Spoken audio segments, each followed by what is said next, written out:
Bom dia.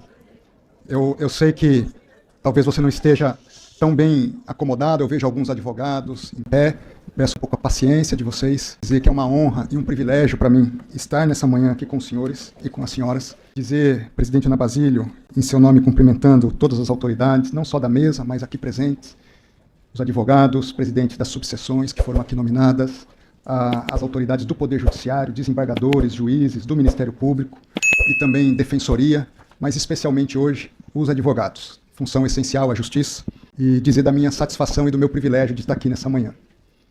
Eu fui incumbido de falar sobre os desafios do advogado ou da advocacia no século XXI. Eu confesso que, ainda que mantendo esse contexto de desafio, eu decidi mudar, porque quando soube que vários colegas, me permitam chamar assim, do interior, haviam se deslocado, eu queria trazer uma palavra de cunho mais pessoal, Ana, mas me permita antes, talvez, não corrigir, mas ajustar algumas coisas. Não tenho a pretensão, não sou, e acho que não é essa a forma de me considerar mais importante, também não sou menos importante. Acho que todos nós ali somos importantes, os 11, hoje 10, mas as 11 cadeiras, com a sua devida importância e com a sua devida responsabilidade. Ao mesmo tempo, registrar que não tenho a pretensão de ser salvador de nada. Eu entendo que é um munus público, ali há muito mais responsabilidade e deveres do que prerrogativas e poderes. Ao final e ao cabo, somos servidores públicos e, como tal, devemos preservar a relação de confiança que a sociedade e o cidadão depositam em nós como servidores públicos. Esse é o grande desafio. A cada dia, em cada decisão, procurar ter em mente a responsabilidade nossa com a justiça, com a Constituição, com o país, com a sociedade. E, nesse âmbito de desafios, eu queria fazer uma proposição aos senhores e às senhoras. Que cada um de nós, de fato, assuma as suas responsabilidades, cada um de nós faça a diferença no dia. E eu queria elencar 12 princípios, um pouco mais de meia hora, que eu considero fundamentais para que todos nós assumamos as nossas responsabilidades. E é interessante que quando eu falo primeiramente para mim. É um relembrar dos compromissos e dos princípios. Nossa Constituição, ela estabelece lá no preâmbulo valores, que ela chama de valores supremos. Estão ali a igualdade, a liberdade, o bem-estar, o desenvolvimento, a paz, e dentre eles, a justiça. Valores supremos que estão consignados desde o preâmbulo da Constituição e que depois se permeiam, se espraiam durante todo o texto constitucional. Nós vamos ao artigo 3º, nós vemos que são objetivos fundamentais da República Federativa do Brasil: garantir uma sociedade justa, livre, solidária, garantir o desenvolvimento social, reduzir as desigualdades regionais, criar um ambiente de erradicação da pobreza, da marginalização, gerar e promover o bem de todos, sem discriminações ou preconceitos. São valores fundamentais que devem nortear tanto o magistrado como o advogado. Eu coloco isso porque talvez nós nos perguntemos qual o grande propósito das nossas carreiras. Eu vi falar aqui de alguns que viajaram 5 horas. Talvez você tenha vindo de uma pequena cidade, vi falar de São João do Meriti, onde minha avó cresceu ali na infância, depois se casou, foi para Minas, depois para São Paulo, e daí porque eu sou paulista e não carioca, por conta dessas migrações e deslocamentos dos brasileiros por esses grandes estados que nós temos. E dizer que há cerca de menos de 30 anos eu estava no interior também. Uma cidade com 18 mil habitantes, abrindo um pequeno escritório e começando ali a vida. E Deus foi abrindo caminhos que a gente não espera. Eu quero dizer que na advocacia vocês são desafiados. Vocês são desafiados no aspecto financeiro, em se sustentar, ter uma vida digna através do trabalho. São desafiados no aspecto ético, em advogar com ética, com seriedade. E dentro desse contexto de legítimos interesses de sustento econômicos, quero dizer para você que isso é importante. Projete a sua vida daqui a 5, 10, 20, 30 anos. E todos nós, Ana Teresa, vamos certamente trabalhar até os 80 anos. Aquele ideal de aposentar-se com 60 anos é coisa do passado. A vida demandará de nós a necessidade de trabalharmos até idades mais avançadas. Você precisa projetar a sua carreira. Mas esse projeto de carreira, ele não pode ser um projeto simplesmente financeiro. Não pode ser o projeto de ocupar cargos. Ele precisa ser um projeto de realizar esses fundamentos e objetivos que a Constituição traz para nós. Que eu posso resumir numa sociedade livre, justa e solidária. Agora, como é que você precisa fazer isso? Como é que é esse caminhar? Além dos bons propósitos, você precisa ter visão de futuro. O fato de eu, por exemplo, ter entregue a minha caneta, a história da minha vida para Deus, não significava que eu não tinha visão de futuro. Eu me lembro, em dezembro de 2011, eu havia recém recebido o Prêmio Novare, categoria especial do Prêmio Novare, que é a maior premiação na área jurídica do nosso país, pelo trabalho na temática do combate ao crime organizado. E eu chamo os colegas que trabalhavam comigo, tinha uma supervisão de pouco mais de 120 colegas no Brasil, ali na AGU, e disse que iria deixar a direção do Departamento de Patrimônio e Probidade da AGU. Expliquei as razões, estaria completando 4 anos, eu entendi que 4 anos era um período suficiente para fazer mudanças administrativas numa mesma área, depois a gente perde a capacidade de inovação, a gente vai se acostumando, na verdade, e se resignando, ou quando não criando outros problemas, então era preciso haver uma sucessão, que eu ia para o exterior para fazer um mestrado, no meio do ano seguinte, no ano de 2012. E disse aos colegas, eu quero ser o primeiro desse grupo, de outros tantos, que saiam para se preparar. E voltem com seu mestrado, com seu doutorado. Porque quem sabe, dizia eu ali em 2011, daqui a 10 anos, quando for eleito um presidente da República, de qualquer vertente política, ele possa olhar para 20, 30 colegas dentro da Advocacia Geral da União, habilitados a ser o chefe da instituição. E aprove a Deus que em 2018, após as eleições presidenciais, sem que eu conhecesse, entre aspas, um político, conhecia como muitos de vocês conhecem. Ao contrário, a atividade que eu exercia na AGU era uma atividade que entrava com ações contra vários políticos, mas que chega ao conhecimento da assessoria do então presidente eleito, alguns currículos e dentre eles o meu currículo. E à luz da avaliação que foi feita dos currículos e das entrevistas que foram feitas, eu sou apresentado ao ex-presidente Bolsonaro e ali me é dito basicamente o seguinte, que eu estava sendo nomeado à AGU por 2 razões, pelo currículo e pelos serviços que eu já havia prestado ao país estando na AGU. Quero dizer para vocês é que é preciso ter visão de futuro e que é preciso, em terceiro lugar, se preparar. Não adianta ter bons propósitos, uma boa visão e ficar esperando em casa as coisas acontecerem. É preciso suar a camisa, é preciso transpirar, é preciso sair às vezes do interior e enfrentar os medos e os desafios da grande cidade. Eu não estou dizendo para você sair do interior, estou dizendo para você não temer os desafios, mas se prepare para os desafios. Além disso, é preciso acreditar, e fica mais leve, porque se o seu objetivo não é um cargo, não é o dinheiro, mas o seu objetivo é realizar boas coisas, você se realiza realizando boas coisas. Outras coisas, prestígio, reconhecimento, poder, dinheiro, isso vem como algo acessório, mas não é o principal. É preciso acreditar que vale a pena fazer o certo, porque quando a gente faz o certo, Ana Teresa, a gente perde oportunidades, a gente tem portas fechadas, a gente tem incompreensões, mas outras portas se abrem. Aquelas portas que realmente deveriam ser fechadas vão se fechar. Mas portas, às vezes estreitas, se abrem, mas que quando nós ultrapassamos, levam a caminhos aplainados e não a caminhos tortuosos. Além disso, é preciso ter coragem. Quem já assistiu o curso de oratória comigo, e tem alguns aqui, já ouviram a história do leão e do cordeiro. Qual é a diferença entre o leão e o cordeiro? Nenhuma diferença. Mas como assim? Me permitam fazer algumas alusões a histórias bíblicas que exemplificam minimamente o que eu quero dizer. Na Bíblia, Jesus é descrito como Cordeiro de Deus. Ao mesmo tempo, ele é descrito como o leão da tribo de Judá.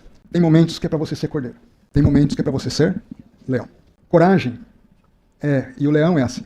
Ele não usa a sua força sem um objetivo específico. Ele usa a sua força quando deve ser usada.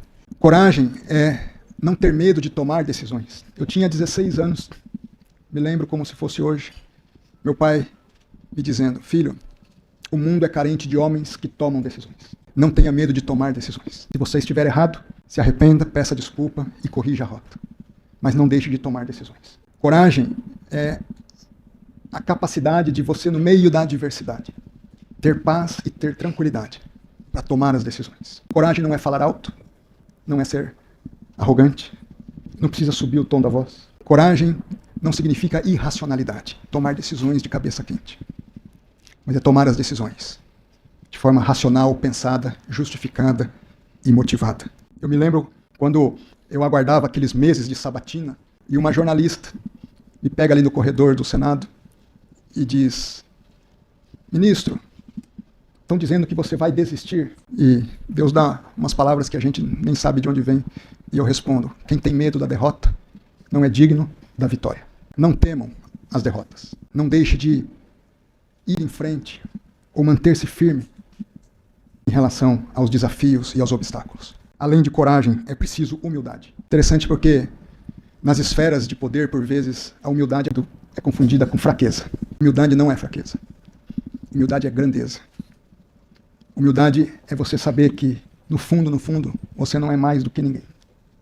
Eu gosto de uma ideia, não é a frase ipsis literis, mas está num dos sermões do padre Antônio Vieira, ele dizendo: pó que está em pé, não te esqueças que é pó, e que serás pó deitado. Humildade é reconhecer a nossa condição humana, a nossa falibilidade, as nossas fraquezas, as nossas limitações, que nós não estamos acima dos outros, que, sendo bem honesto, talvez não fosse um caminho que Deus trilhou na minha vida, eu ainda estivesse lá em Miracatu, numa cidade rural ainda hoje.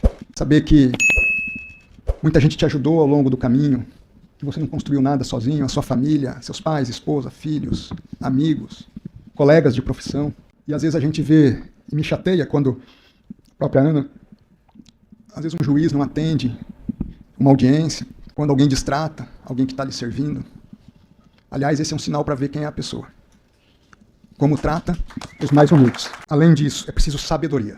Sabedoria não é inteligência. Conheço muito PhD que não é sábio. E conheço muita gente que às vezes não sabe nem ler nem escrever, mas é extremamente sábio. Sabedoria é discernimento entre o certo e o errado, momento de agir ou de esperar. Envolve prudência, aliada a essa coragem a que me referi. Significa a capacidade de analisar os cenários. Eu me lembro, resgatando ali aqueles momentos de sabatina, pré-sabatina, pós-indicação e pré-sabatina, eu olhava o cenário e via muita gente poderosa, não querendo que eu avançasse. Muito mais poderosa do que eu. Tracei como estratégia: se eu demonstrar força agora, antes da marcação da sabatina, eu vou aumentar a carga contra mim. Então até a marcação da sabatina eu tinha que demonstrar fraqueza. E só depois de marcar a sabatina, demonstrar força. Porque se eu fosse brigar simplesmente pelo lado da força, sem ter estratégia, eu seria derrotado. Então, saiba o momento certo de agir. Além disso, é preciso perseverança. E eu vou falar em 2 princípios que se relacionam: perseverança e resiliência. Perseverança é você agir para avançar. Resiliência é você agir fincado para não retroceder. Você precisa ter as duas. Com sabedoria, saber o momento de avançar. E com sabedoria, saber o momento de fincar o pé. Eventualmente até dar um passo atrás, para só depois avançar. Advogado em estratégia processual tem que usar isso também. Entenda e faça essas leituras.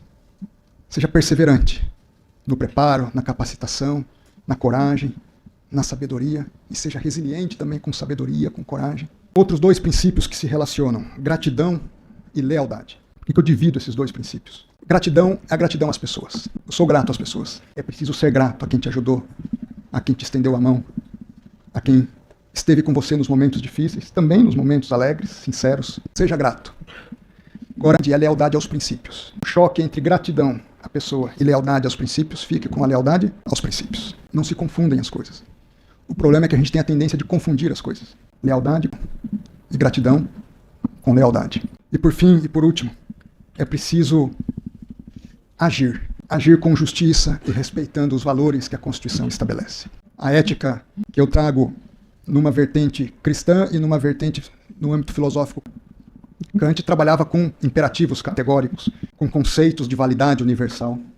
Repudiava uma justiça utilitária, uma ética utilitarista, que o justo e o certo é o que é melhor para mim, ou o que é melhor para os meus amigos, ou ainda o que é melhor para a maioria das pessoas. Kant diz: o que é certo, independente dos interesses das pessoas, individuais, de um grupo ou de uma maioria.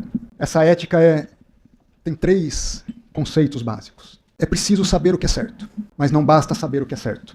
Em segundo lugar, é preciso fazer o certo, mas também não basta saber o que é certo. É preciso saber o que é certo, fazer o que é certo, fazer o que é certo em terceiro lugar, pelos motivos certos. Por isso que meu grande desafio em qualquer processo é entender o que é certo, decidir de modo certo e fazer isso, Ana, pelos motivos certos, ou seja, simplesmente pelo dever de fazer o certo. Por isso que eu não tenho a pretensão de ser uma esperança ou alguém diferente em algum sentido, com algum dom especial. Não. Eu tenho só a expectativa de tentar fazer o certo pelos motivos certos. E acho que esse é o papel de um bom juiz. O papel do bom juiz não é ser estrela. É simplesmente assumir a responsabilidade e julgar. E, como eu sou cristão, pedindo a Deus que eu julgue de forma certa. Reconhecendo, ao mesmo tempo, que não somos perfeitos. Meu desafio para você, como advogado do século XXI. É definir adequadamente qual o seu objetivo de vida. Que não seja ganhar dinheiro, por favor. Esse é um objetivo, mas não é um objetivo de vida. Que você ganhe muito dinheiro, mas como consequência de bons princípios postos em prática. Com visão de futuro, com preparo, com coragem, com perseverança, com resiliência, com gratidão, com lealdade, com sabedoria, com humildade, discernindo entre o certo e o errado, e fazendo o certo, pelos motivos certos, buscando soluções, encontrando saídas legítimas à luz da lei.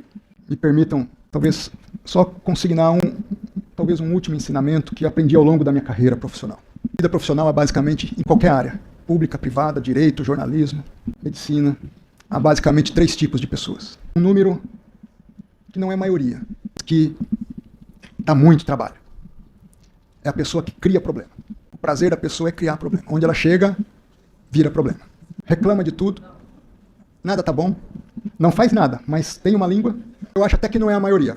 Vamos ver se vocês concordam comigo. O segundo grupo, para mim, é a maioria. São os indiferentes aos problemas. É aquele que quer passar desapercebido, que nunca é com ele, que nunca ajuda, não colabora, não cria problema, mas também não conte com ele. É aquele que chega, vou falar que eu que fui servidor público quase a vida toda, chega lá na repartição pública, ele quer não ser visto nem notado, e quando dá o horário ele já quer estar saindo rápido de fininho para ninguém perguntar nada para ele. Esse para mim é a maioria. Agora há um grupo de pessoas que é diferenciado. São aqueles que resolvem problemas. Essa é a minoria. Um grupo pequeno, mas que faz toda a diferença.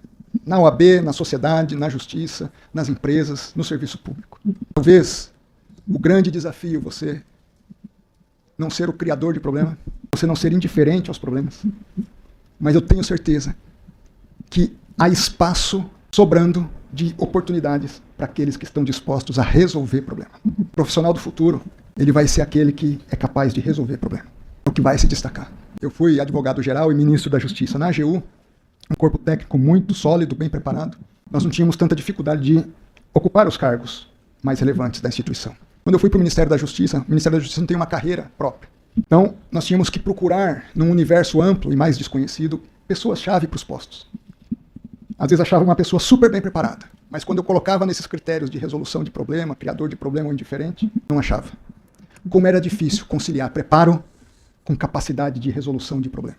Nós precisamos dessas pessoas. O Brasil precisa de advogados que resolvam problemas de forma séria, ética e responsável.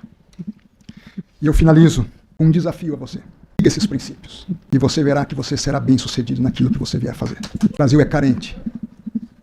E essa sala é um celeiro de homens e de mulheres que ajudarão a construir um país mais justo, livre e solidário. Muito obrigado e que Deus abençoe. Deus abençoe.